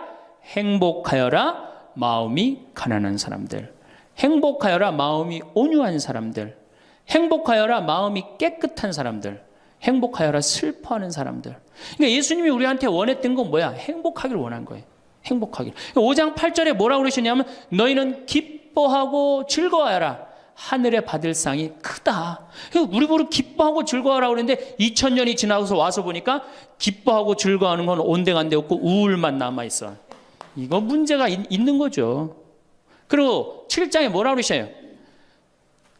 너희들 걱정하지 말아라. 내일 걱정은 누구한테 맡겨라? 내일한테 맡기고 오늘 한 일로 오늘 충분하다. 이렇게 예수님이 우리한테 행복한 걸 가르쳐 줬는데 우리는 행복은 온데간데 없고 우울한 것만 남아갖고, 그러니까 우울하니까 우리 천주교 교우들은요 하늘을 향하지 않습니다. 어딜 향해요? 땅바닥을 향해. 땅바닥을 향하다 보니까 못 받은 것만 생각나는 거야. 그러니까 우리가 받은 게 999가지인데 하느님한테 그거 감사. 여러분들 이 아름다운 자연 공짜로 보는 거 감사해 안 감사해? 공기 공짜로 마시는 거 감사해 안 감사해? 하느님이 빈님 공짜로 내려주시는 거 감사해 안 감사해? 북한에서 안 태어나고 남한에서 태어난 거 감사해 안 감사해? 감사하죠? 감사할 게 얼마나 많아. 이 하늘을 봐야지 감사한데 우린 우울하니까 땅바닥만 보는 거야. 그러니까 못 받은 것만 생각나는 거예요. 못 받은 거 더 달라고 하느님 부담스럽게 묵주기도 9일기도 54일기도 해가면서 계속 달라고 그러고, 그냥 우울한 컨셉은 이렇게 영성이 따라갈 수밖에 없어요. 이제 여러분들 감사하십시오. 데살로니가 전서 5장 16절에 뭐라 그래? 항상 감사하시오. 항상 기도하시오. 항상 기뻐하시오.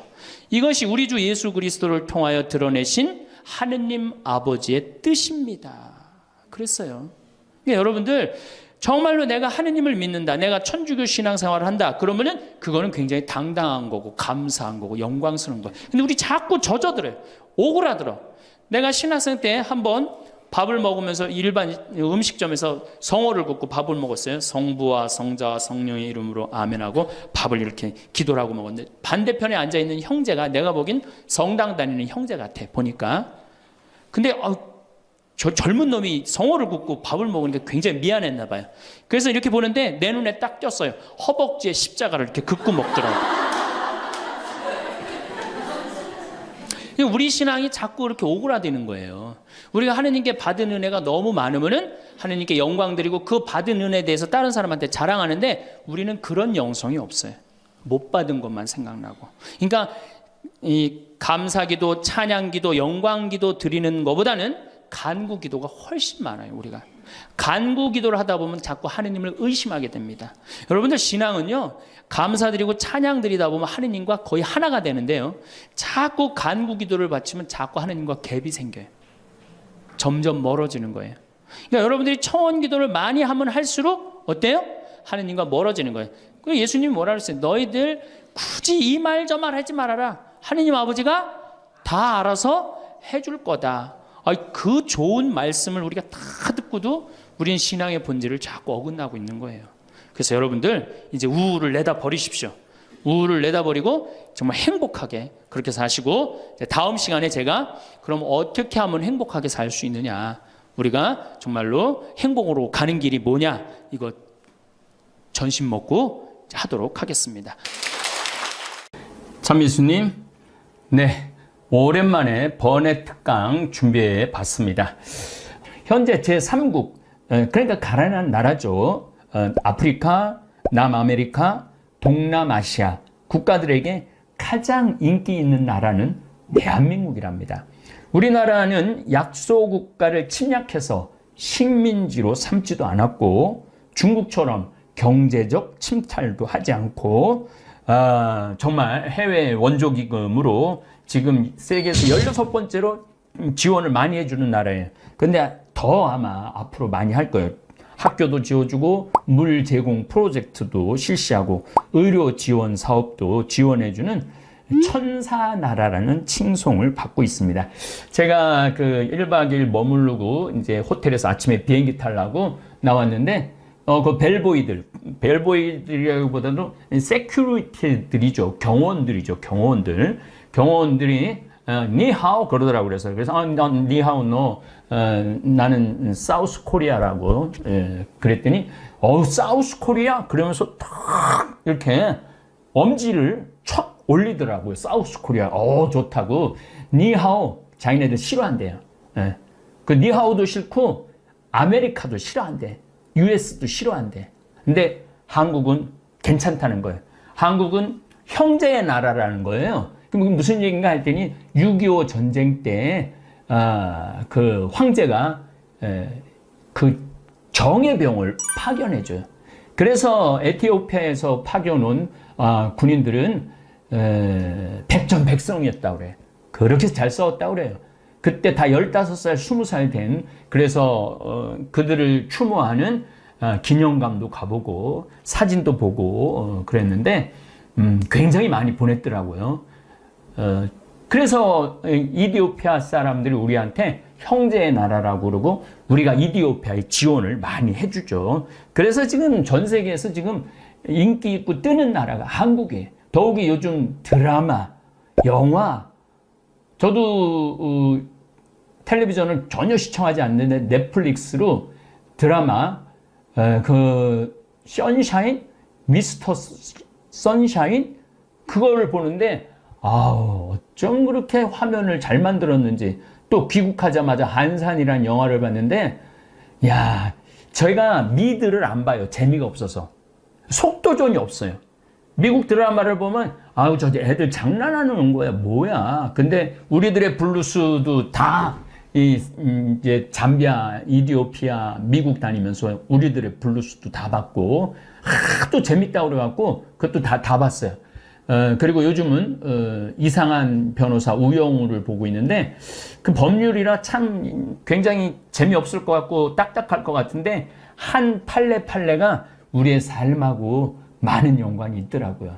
더욱이 전 이기수 신부님 그 지체장애자 그 사연을 너무너무 잘 알고 있는 터라 더 애정을 갖고 요즘 아주 시청을 열렬히 하고 있습니다. 열렬히 하고 있는데 느낌은 그거예요. 어쩜 저렇게 샷을 잘 잡을까? 어쩜 저렇게 음악을 잘 섞을까? 우리나라 연기자들 어쩜 저렇게 연기를 잘할까? 놀라울 정도로. 그러니까 우리나라 드라마, 우리나라 음악에 지금 전 세계가 아주 매료되어 있죠. 그래서 사우스 코리아, 그럼 다 이거예요. 어딜 가나. 사우스 코리아, 그럼 이거예요. 참 기분 좋은 그러한 40일간의 여행을 했습니다. 70년 전 6.25 전쟁 때 국민들 대부분이 신발 없이 맨발로 다니고 길거리에는 우리나라도 거지가 흘러넘쳤어요. 1950년에는. 신발이 어디 있어요, 신발이. 저도 어렸을 때 제 기억으로는 어머니가 검정고무신 사 주셨다 그러는데 집신, 아버지가 꽈준 집신 신고 다녔던 세대예요. 놀랍게도. 그러니까 뛰어놀 때는 되게 맨발로 뛰어놀았어요. 동네에서 뛰어놀 때는. 그 신발 놔두고 맨발로 막 뛰어놀고 집에 들어갈 때 이제 신고 들어갈 정도였죠. 근데 그 에티오피아 수도인 아디스아바바 하루 여행을 했을 때 길거리의 반 이상이 거지에 거지.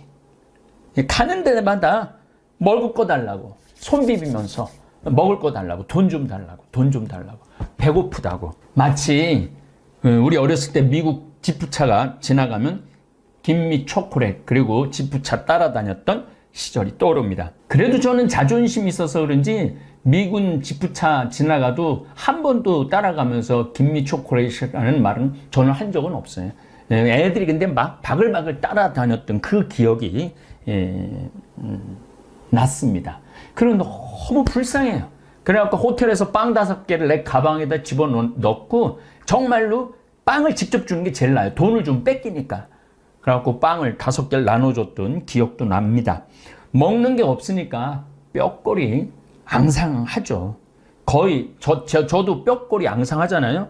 몸의 수준인 굶주림에 시달리는 국민들이 길거리에 흘러 넘쳤습니다. 미국에 가면 내가 미국을 가면 갈수록 한국 참 살기 좋은 나라다 감탄을 합니다. 대한민국이 이제 국가기반시설이나 국민 수준이 미국과 견주어도 하나도 어색하지 않는 내 나라 대한민국 생각하면 가슴이 벅차오릅니다. 전 요즘 다볼사이버 교우들하고 만날 기회가 몇 번 있었어요. 6월 6일 날 다볼사이버 성당 설립 1주년 미사 때 그 교우들의 행동 하나하나 말 하나하나 또 나를 찾아오는 초등학생들도 얼마나 예의가 바르고 아이들이 자신감이 있는지. 또 8월 19일 최양업 신부님 성지순례 시작을 했습니다. 18분의 교우하고 청전동, 서부동 우리 교우들하고 40분이 순례를 했는데 대화를 들어보면요 수준이 정말로 높아요. 뭐 수준이 높은 거가 제 영향도 좀 있는 것 같아요. 제 강의를 달달달달 외우더라고요. 쓴 것만 내 돈이야. 내 인생의 주인공은 나야. 나한테 선물을 나한테 해줘야 돼. 남한테 기대면 안 돼. 이런 말이 아주 자연스럽게 이렇게 나오는 걸 보면서 저 역시 좀 내가 한 30년 동안 그렇게 강의 다닌 보람이 좀 있구나. 그런 생각을 합니다. 대한민국 생각하면 자랑스러운 일이 한두 가지가 아니죠. 잘 발달된 도로망. 제가 어렸을 때가 뭐예요? 어렸을 때도 뭐 마찬가지지만 경부고속도로 다닐 때 또 평택 비전동 본당신부 27년 전에 본당신부 다녔을 때 4차선이었어요. 근데 이제 10차선으로 늘어났어요. 27년 만에. 그런 걸 보면서도 가슴이 뿌듯하죠. 철도망, 이 KTX 고속철 타보면은 이게 가는 건지 오는 건지도 모를 정도로 부드럽게 운행이 되고 아주 빨리 우리를 목적지에 데려다 주죠. 심지어 공항 운행도 잘 발달되어 있어 갖고 제가 제주도 갈 때 아침에 한 10시 비행기 타면은 11시에 도착합니다. 그럼 뭐 하루 종일 일 보고 그날 또 올라올 수 있어요. 그래서 많은 분들이 제주도 분들이 아침에 비행기를 타서 오전에 명동에 와서 실컷 쇼핑하고 친구들하고 수다 떨다가 4시쯤 비행기로 제주도로 돌아가는 시스템까지 갖추어져 있습니다. 고속열차도 잘 연결이 돼 있어갖고 강릉 성당, 제가 한번 강릉 강의를 갔는데 노인대학을 갔더니 우리 신부님 다음 주에 명동 갔다 온다고.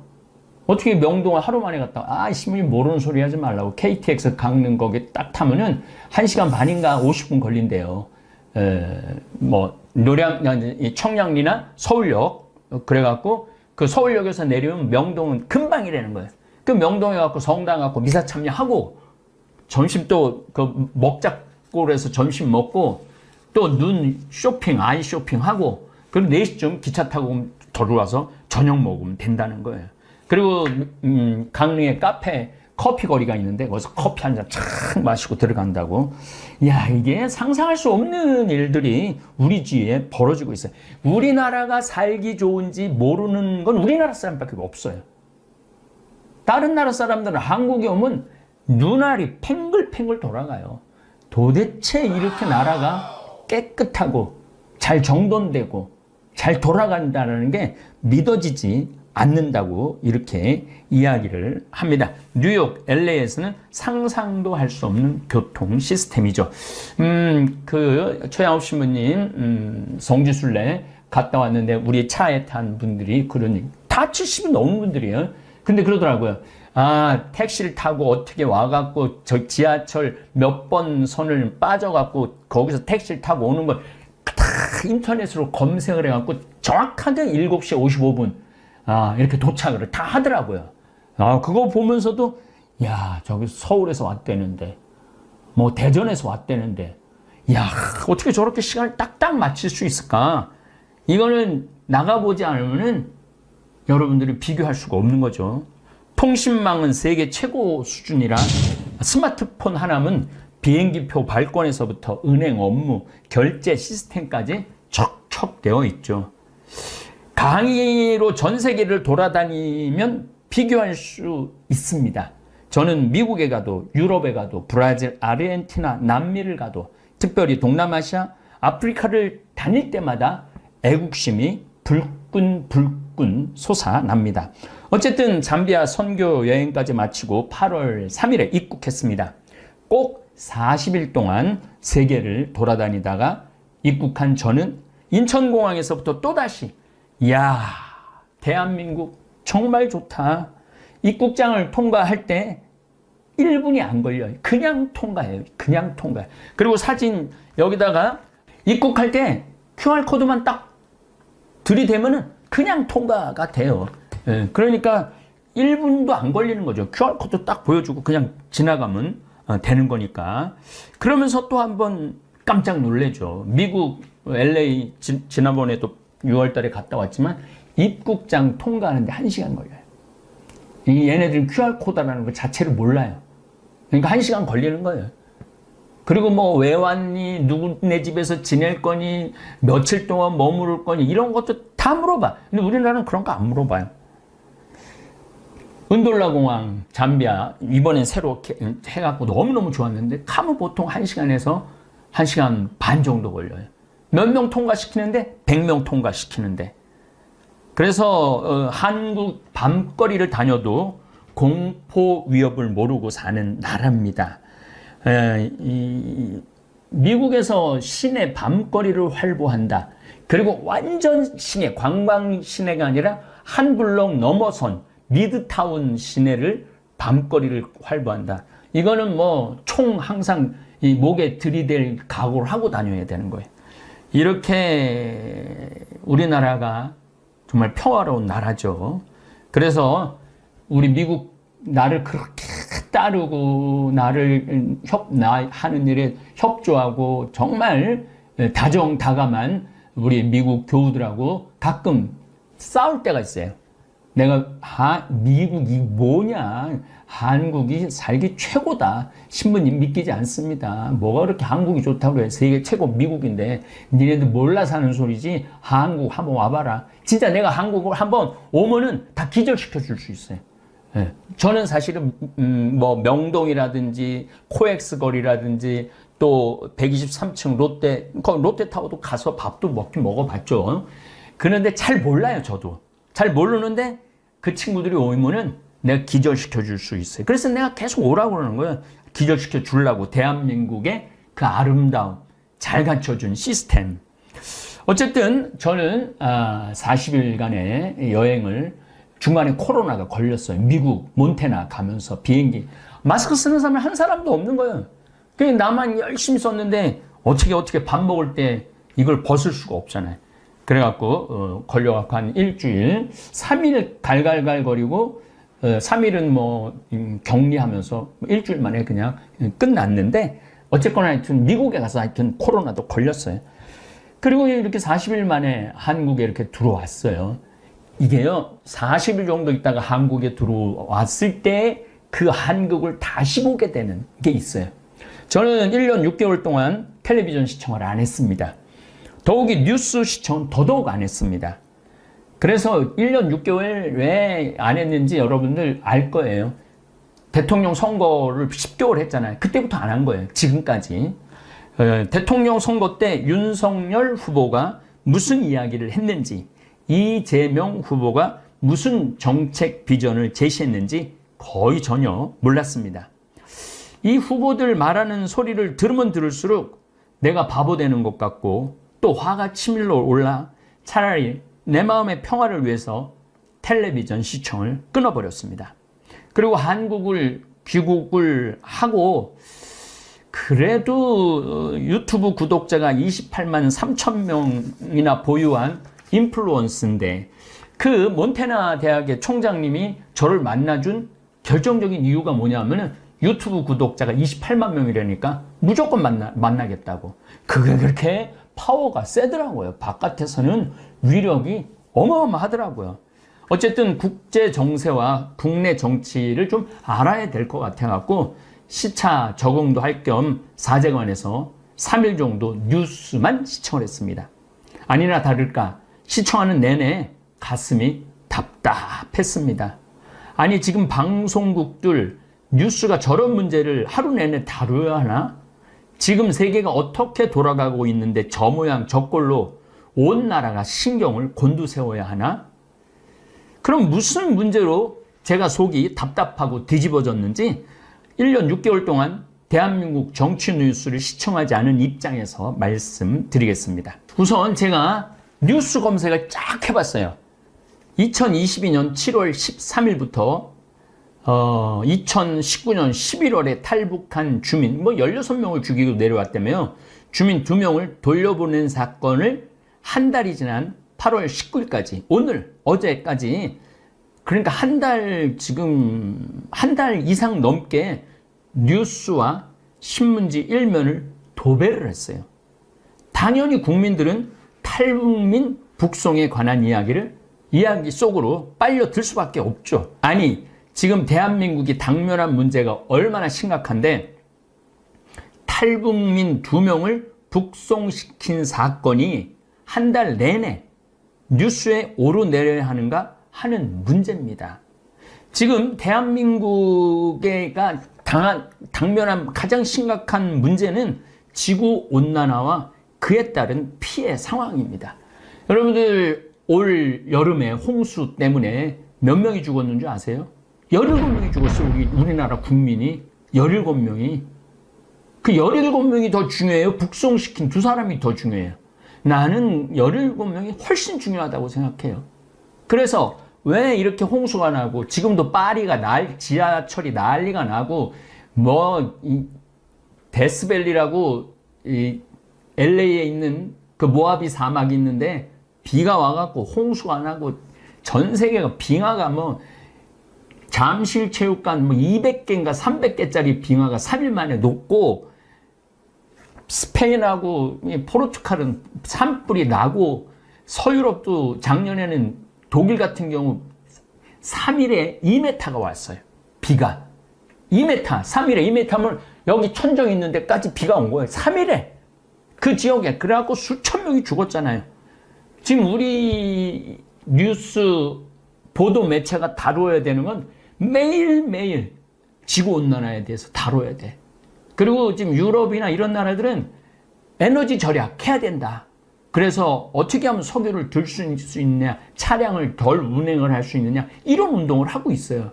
근데 우리나라는 그런 얘기 온데간데 없고 그냥 탈북 주민 북송시킨 얘기로 청와대를 뒤집고 서로 발표를 하고 그런 모습을 보면서 뭐가 중요한디 시방 중요한 것들을 정치인들이 길을 잃어버리고 있는 것 같아요.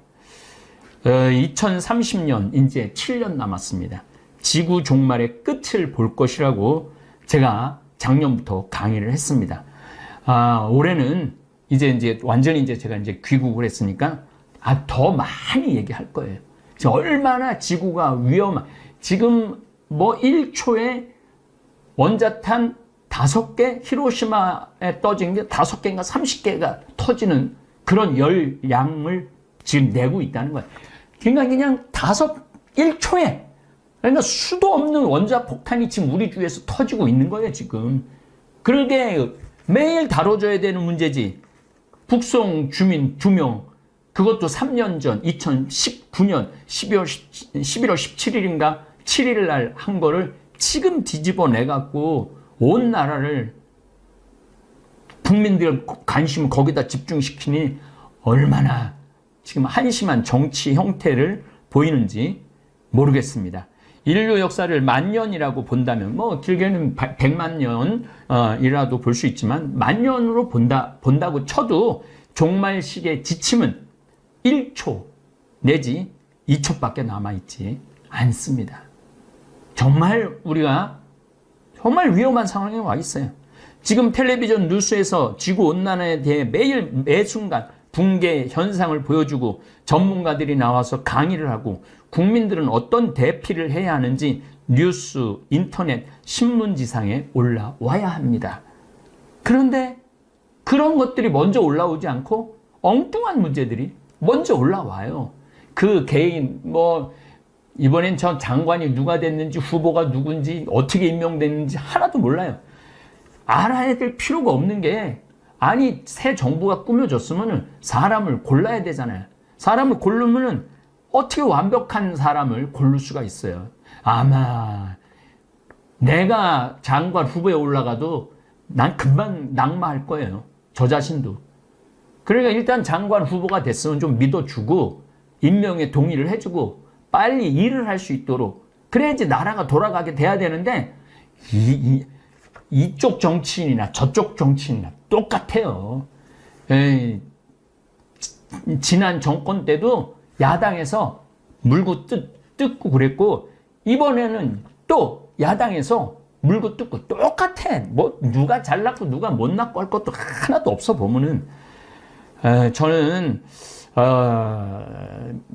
이번 홍수로 가축이 10만 마리가 폐사가 됐다고 그래요. 집이 유실된 경우가 15,000채라고 그래요. 제가 이 성지순례 가느냐고 이번에 충청도를 돌았는데 피해가 보통 심각한 게 아니더라고요.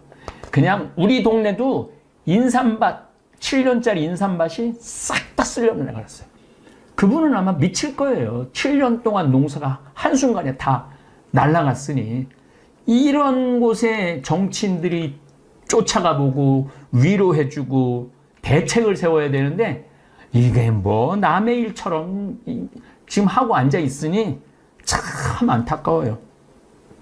알프스 빙하가 녹아 홍수로 마을 산마을이 하루아침에 사라진 사건.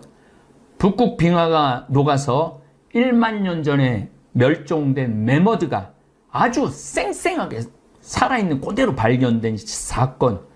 뭐 이런 것들이 우리나라 국민들이 아주 전문가로 머리에 박혀 있어야 돼. 그리고 그런 뉴스나 보도나 또 시사에 관련된 분들은 물론 다루긴 다루고 있지만은 그 메인을 장식하는 내용은 그게 있지 않고 엉뚱한 내용들이 많이 올라가 있다. 이런 이야기를 하는 겁니다.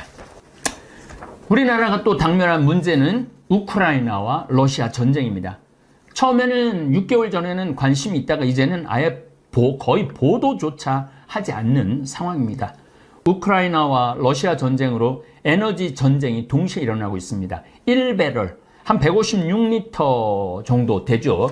드럼통이라고 그러지 옛날에. 그걸 1배럴이라고 그러는데 석유가 60에서 80달러 정도 안정되게 지속되다가 전쟁이 일어나고 난 뒤 130달러까지 치솟았습니다. 그래서 우리도 1리터에 2,000, 제가 40일 전에 나갈 때 2,100원까지 보고 나갔거든요. 근데 지금 1,700원으로 떨어졌어요, 많이.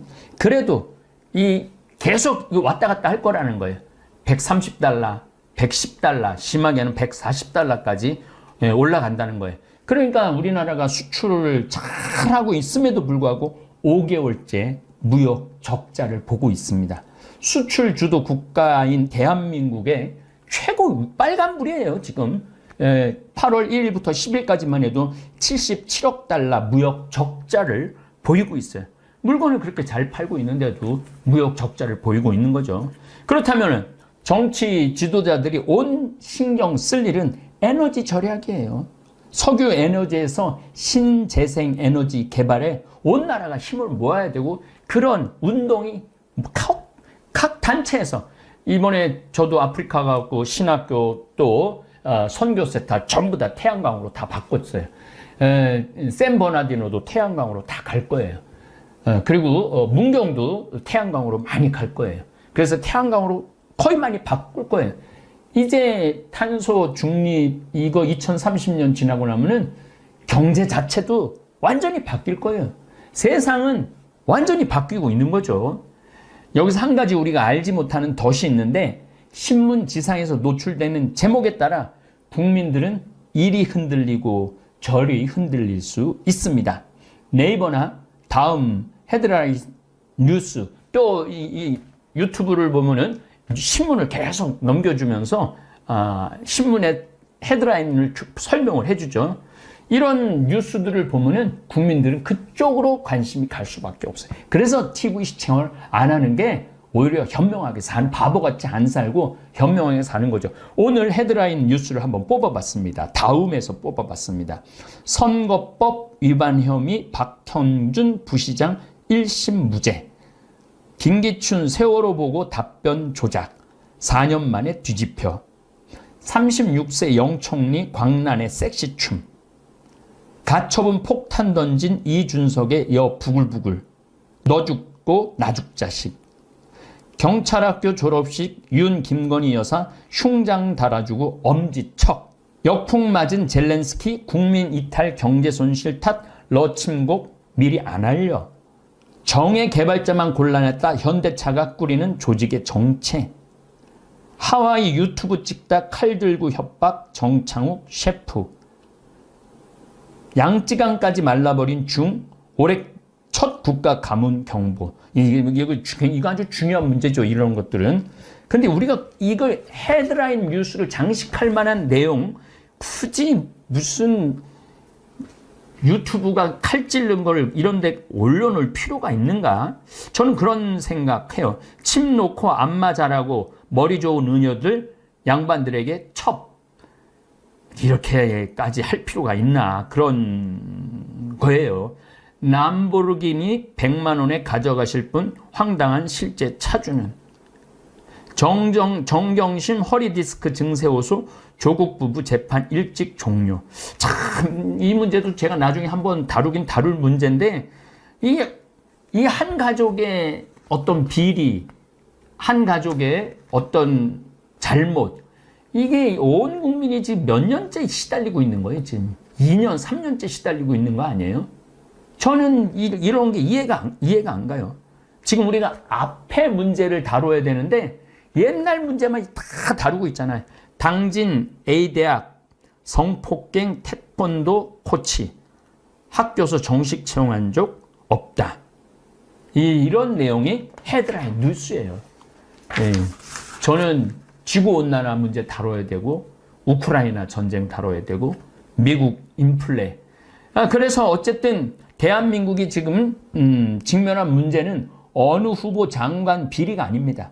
미국의 인플레이션을 따라갈 수밖에 없는 한국 경제, 비트코인, 가상화폐로 피해를 보는 젊은이들, 인구 절벽, 이거는 매일 다뤄야 되는 문제예요. 애 안 낳는 거. 그냥 우리나라는 그냥 급격하게 일본처럼 망해가는 거예요. 그래서 제가 평화방송하고 얘기할 때 첫 애 낳으면 한 달에 200만 원씩 줘야 된다. 둘째 애가 낳으면 걔는 300만 원 줘야 된다. 셋째 애가 낳으면 400만 원 줘야 된다. 그렇게 아주 간절하게 얘기를 했건만 관심이 없어요. 뉴스를 보면은 그 인구 절벽에 대한 보도를 찾아보기가 힘들어요. 그게 가장 심각한 문제인데도, 그러니까 국민들이 마음이 지금 어디로 돌아가고 있는지를 모르는 거야. 국민들 마음이. 뭐가 중요한데. 뭐가 중요한지를 알아내는 게 지도자죠. 그래서 정말 첫째 200, 우리는 지금 하고 있어요. 우리 다볼사이버 성당은 많이는 못하지만 우리 국가가 아니니까 30만 원씩 좀 지원해주고 있어요. 지금 요새 신청자가 많아요. 내년에는 50만 원으로 올릴 생각이에요. 나라도 해야지. 우리 다볼사이버 교우라도 해야지. 고령화, 풀어야 할 숙제 중에 하나가 또 고령화죠. 그리고 이제 제가 이제 열심히 추진하고 내년에는 뭐 어마어마하게 크게 추진할 거, 땅 농약으로 죽어가는 땅 살리는 운동. 땅이 살아나야지 사람도 살아나거든요. 그런데 국가 경영이 벼랑 끝에 와 있는데 그 끝에서 서로를 끌어주기는커녕 벼랑으로 밀어내는 모습만 보이니 답답한 거예요. 지금 우리가 이 벼랑 끝에 와 있거든요. 우리나라가 최고의 인기를 누리는 동시 벼랑 끝으로 와 있는 거예요. 임진왜란 때 그렇게 허술했던 조선군이 이순신 장군의 해군력, 특히 거북선으로 일본을 본토로 노량해전에서 밀어내는 저력을 보여줬습니다. 그때까지 나라를 우리는 제대로 뺏긴 적이 없어요. 물론 병조를 한 때 청나라한테 무릎을 꿇긴 꿇었지만은, 그런데 조선 말기에는 그 좋던 해군 기술은 어디 가고 총포 한 번 제대로 쏴보지 못하고 나라를 일본에게 뺏겼어요. 그것은 100년 동안 당파 싸움 때문에 그랬던 거예요. 당파 싸움 때문에. 당파 싸움 때문에 나라를 망가뜨려 놓은 거예요. 바로 정치에 있었던 거죠. 정치를 잘하면 나라가 강하고 정치를 못하면 나라가 망하는 거예요. 저는 이번에 이티오피아를 가고 잠비아를 두르면서 박정희 대통령에 대해서 다시 생각하게 됐어요. 정말 박정희 대통령은 이 나라를 살린 영웅이에요. 영웅. 물론 무슨 인권하고 장기 집권 있었지만은 장기 집권을 하고 인권을 그렇게 빼앗은 나라는 수도 없어요. 그런 나라 중에 이 가난한 나라에서 탈출해갖고 선진국이 된 나라는 우리나라밖에 없어요. 그 밑거름은 누가 뭐라 해도 박정희 대통령이라는 생각이 들어요. 이 잠비아를 가보면은 대통령이 바뀌어도 그 나물의 그 밥이야. 그 나물의 그 밥. 똑같아. 뭔가 아주 비장함이 없어. 비장함이. 근데 우리 어머니 아버지 세대 때 비장함이 있었잖아요. 중동에 가갖고 공사한 분들 비장한 각오가 있었잖아요. 독일에 광부로 갔던 간호사로 갔던 분들 비장한 각오로 간 거예요. 그리고 미국에 힘들게 유학 갔다 온 그 교수들이 이 나라 한번 살려보겠다고 정말 온 국민이 비장하게 그동안 한 50년을 끌어와갖고 여기까지 올려놓은 거야. 말하면은. 그런데 지금 요 정치인들이 이 말아먹고 있는 거예요. 말아먹고 있는 거예요. 그래서 결국은 우리가 이거 지켜나가야 된다고 생각합니다. 정치인들 욕하기 전 우리 다볼사이버 성당 교우들이 똘똘 뭉치면 영향을 미칠 수 있다고 생각합니다. 이제 곧 30만이 될 텐데 30만이 먹방을 보는 것도 아니고 30만이 무슨 집 이런 걸 보는 것도 아니고 우리 현안 문제, 이제 한국의 이해를 곧 시작할 텐데 이게 이제 한국의 이해 이제 시작하는 이제 준비 운동이에요. 저도 이제 귀국을 했으니 저 역시 지구가 겪는 수많은 문제 그리고 대한민국이 지금 겪는 문제를 좀 언급을 해야 되겠어요. 어차피 한국의 이해를 강의를 하려고 마음을 먹고 있으니까 그 준비도 어느 정도 끝났으니까 앞으로 우리 다볼 교우들하고 답답한 내 속을 좀 이야기를 나누고 우리 교우들하고 공감대를 형성해 보고 싶습니다. 다음에 또 답답한 문제 이런 현상에 대해서 또 이야기를 나누도록 하겠습니다. 예, 감사합니다. 존경받는 어른이 되는 7가지 수칙을 알려드리겠습니다. 첫째, 입을 적게 열고 듣기에 열중하자.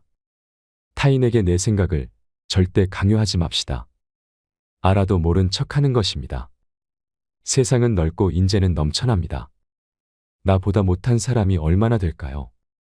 알아도 모른 척하고 젊은이들의 말을 경청하는 것입니다. 그래야 얻는 것이 많이 있게 되는 것이지요. 둘째, 돈지갑 열고 돈 내기에 열중하자. 경제활동이 멈춰진 노인이 돈이 있어야 얼마나 있을까요?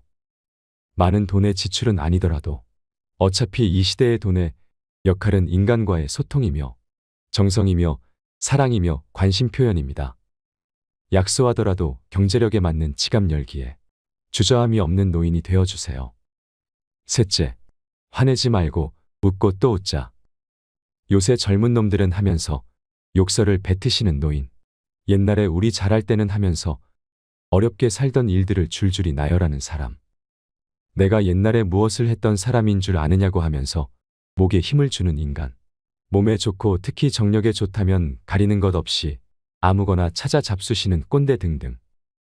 젊은이들이 가장 싫어하는 노인상이라고 합니다.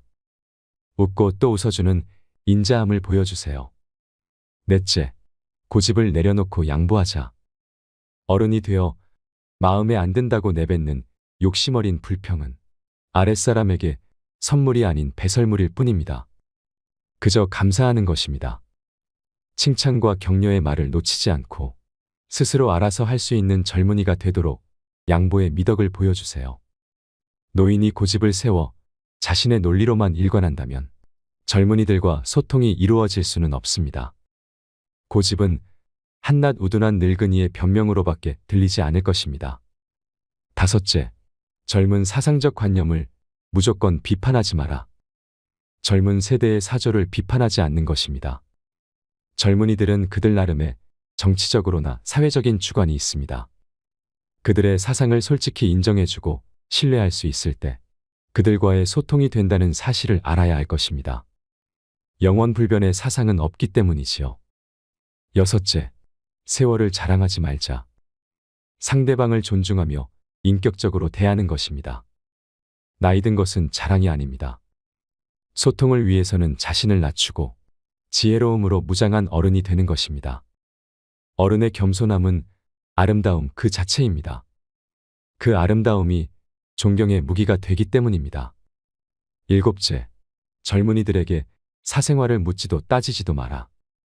이제 성인이 된 그들의 인생은 그들 것이라고 존중해주고 불필요한 간섭은 절대 금물입니다. 훌륭하게 살아갈 소양을 갖추었다고 믿어주고 소중한 사생활 영역은 그들만의 인생이라고 인정을 해주어야 합니다. 결혼 문제, 직장 문제, 이성 문제, 기타 등등. 이젠 그들 의견에 박수를 쳐줄 때입니다. 왜냐하면 우리도 그렇게 몸서리치게 간섭을 싫어하면서 커왔기 때문입니다. 이젠 그들은 어린애가 아닙니다. 지혜로운 자는 지나치고 어리석은 자는 미치지 못한다는 말이 나오는데 공자는 이 말을 세상의 올바른 도가 행해지고 있지 않음을 나타내기 위해 사용했다고 합니다. 자신을 내려놓아야 하는, 즉 겸손이 미덕으로 존경받는 어른은 중용이 절대적으로 필요합니다. 존경받는 어른이 되는 7가지 수칙.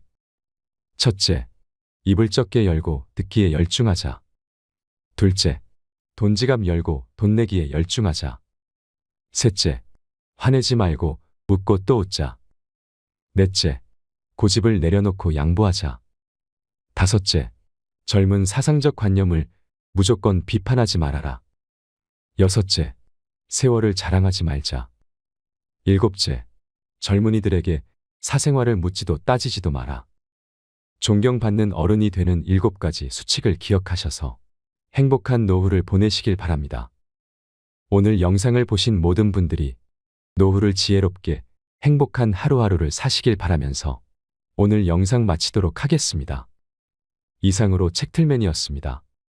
지혜를 쌓는 당신의 오늘이 아름답습니다. 더 좋은 영상으로 찾아뵙겠습니다.